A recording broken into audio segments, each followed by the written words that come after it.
Tema número 7. Mesa directiva. Este tema va a ser desarrollado por el señor José Carlos Chirinos Martínez, exdirector general parlamentario y actualmente es el secretario técnico de la Comisión de Vivienda y Construcción. Adelante. Muchísimas gracias. Agradecerle a la jefa del departamento, al director general parlamentario y a ustedes fundamentalmente por estar acá. Bueno, dado la premura del tiempo, la primera pregunta es, ¿se puede elegir de manera incompleta? ¿Se puede elegir mesa sin presidente?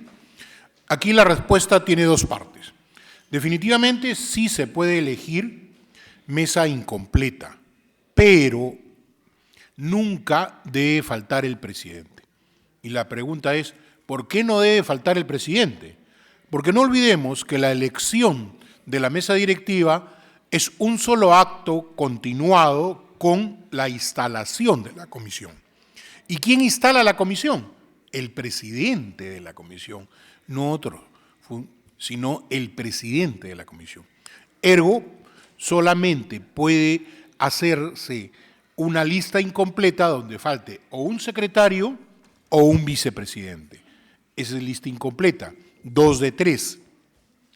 Pero adicionalmente a esto, debemos señalar también que el cargo de presidente y vicepresidente son cargos que han sido fruto de acuerdos políticos, y es lo que vamos a ver en la siguiente pregunta.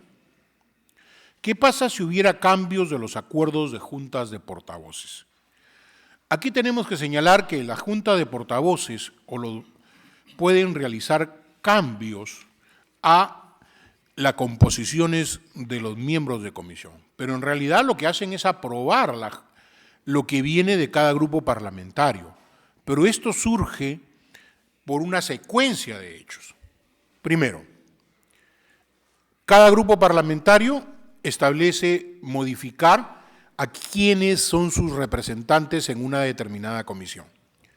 Segundo, es la Junta de Portavoces la que termina aprobando esa modificación, ratificada por el Consejo Directivo y finalmente aprobada por el Pleno del Congreso.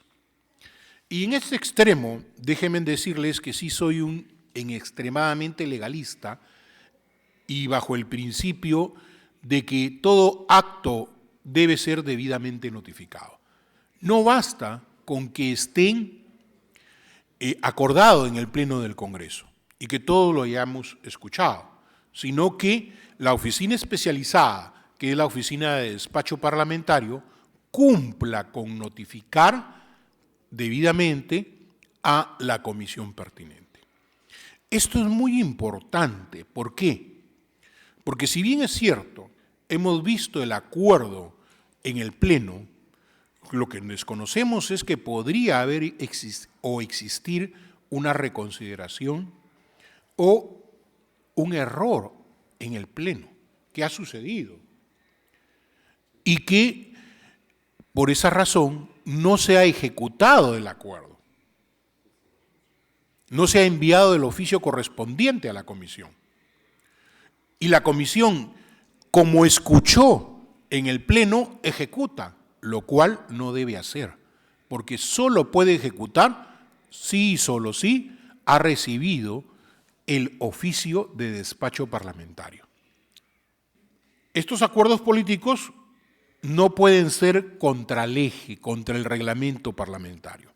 Hemos estado justo en una discusión mientras disfrutábamos del break de cómo a veces la práctica parlamentaria termina desplazando a un articulado del reglamento del Congreso.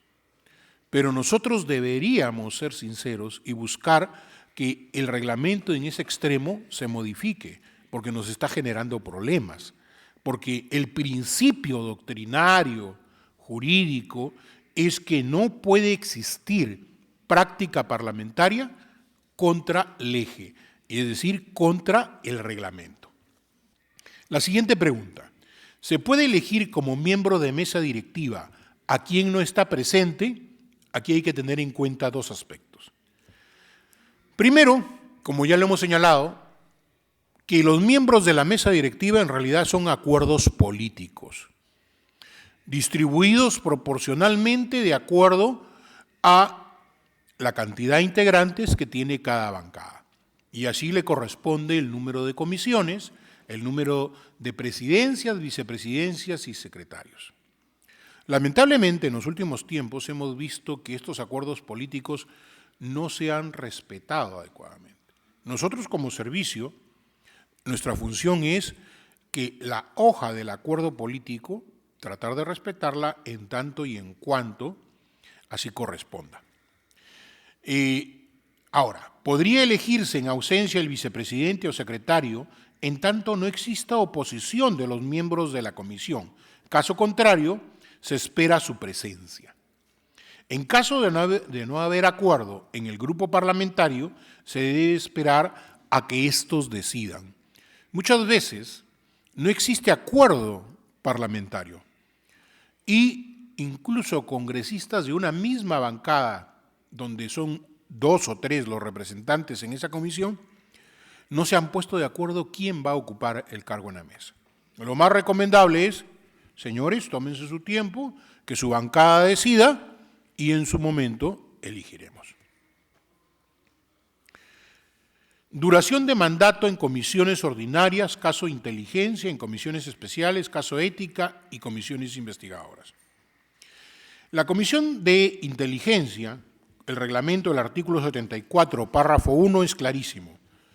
Los miembros son durante todo el periodo parlamentario. Y la comisión de ética, el artículo 9 del Código de Ética Parlamentaria. Y algunos dirán, oiga, pero el Código de Ética Parlamentaria no es el reglamento del Congreso. Pero la parte introductoria del Código de Ética Parlamentaria refiere que forma parte del reglamento del Congreso. Por eso es que ustedes lo encuentran en el mismo reglamento, forma parte del reglamento. Ergo, tiene la misma fuerza, el mismo rango de ley.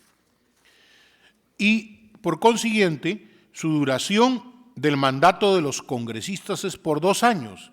Y aquí tiene un tema que es polémico, porque dice, siendo la duración del mandato de los congresistas, ni siquiera dice solo de la mesa directiva, dice de todos los integrantes. Lamentablemente, en nuestra práctica parlamentaria han ido rotando muchos miembros de la Comisión de Ética. El acuerdo político ha dejado de lado el Código de Ética Parlamentaria. Mesas directivas, la duración del mandato de las comisiones ordinarias, ya hemos visto, y el caso de comisiones especiales y comisiones investigadoras. Aquí el tema es muy claro. El mandato de las comisiones especiales y las comisiones investigadoras debe estar establecido en la moción de orden del día que se proponen. Y el Pleno debe establecer en estas mociones, cuando ya se lea el acuerdo final, y no debería pasar ningún acuerdo, si no se ha establecido claramente el plazo de la comisión especial y de las comisiones investigadoras. Entonces, el plazo lo va a dar la moción aprobada por el Pleno. ¿Cómo se sientan en la mesa directiva? Esa es la más rápida y la más simple. Vicepresidente a derecha o izquierda, ahí viene. ¿Qué es lo que se utiliza como práctica parlamentaria? El presidente va al centro, a su derecha se ubica el vicepresidente y a la izquierda el secretario. Esa es nuestra práctica parlamentaria. Seguimos con mesa directiva. ¿Cómo censuran a los miembros de la mesa directiva de una comisión y qué pasa en este caso? La mesa directiva de una comisión, dado a que no existe norma, tenemos que remitirnos a la norma del artículo 68 del reglamento para la mesa directiva del Pleno del Congreso y para las normas de las mociones en general. Entonces, lo que tiene que ser es, a través de una moción de orden del día que presenten ante el oficial mayor, quien la deriva a la mesa directiva de la comisión o al congresista de mayor edad, si es que a quien se está pidiendo la censura es a toda la mesa, porque nadie de la mesa debería dirigir el debate, sino una persona imparcial, en este caso, el principio de la instalación de la mesa, el congresista de mayor edad. Pero la moción tiene ciertos requisitos. Debe ser firmada por el 15% del número legal de integrantes. Y el número legal de integrantes de una comisión es lo que se aprueba en el Pleno, el número nominativo, que no siempre coincide con el número de congresistas asignados. A la mayoría de comisiones tiene 23 integrantes, pero en asignados todo solamente tiene 15 o 16. Debe ser sometida a admisión de debate indefectiblemente en la siguiente sesión. La admisión de debate requiere del voto favorable de la mayoría de los congresistas hábiles. Vamos a explicar de aquí en qué son hábiles y qué son legal. Su aprobación requiere de la mitad más uno del número legal de miembros. ¿Cómo se censura ya en la práctica? Llega la moción, el vicepresidente, si son algunos, es solo el presidente, el censurado, el encargado de realizar el acto de censura. En el caso de ser toda la mesa directiva, debe ser el de mayor edad, como ya hemos referido, y procederse a la votación correspondiente. ¿Qué pasa si un presidente de comisión no tramita un pedido? Esto es muy propio en nuestras comisiones. Muchos presidentes de comisión no atienden los pedidos escritos o los pedidos verbales que se hacen en las sesiones ordinarias. Los secretarios técnicos muchas veces elaboramos los oficios correspondientes o sugerimos que el pedido pase al orden del día para ser votado a ver si se admite ser considerado en la agenda del orden del día, que es el primer paso, ser admitido en la agenda del orden del día y luego votarse. Se ha dado casos donde incluso votado el acuerdo del pedido de un señor congresista, el presidente no lo ha diligenciado. ¿Qué correspondería ahí? ¿Qué hacer? A un congresista lo único que le correspondería es pedir una censura o una explicación pública en una sesión. Pero el procedimiento sería una censura, porque no tenemos otro mecanismo.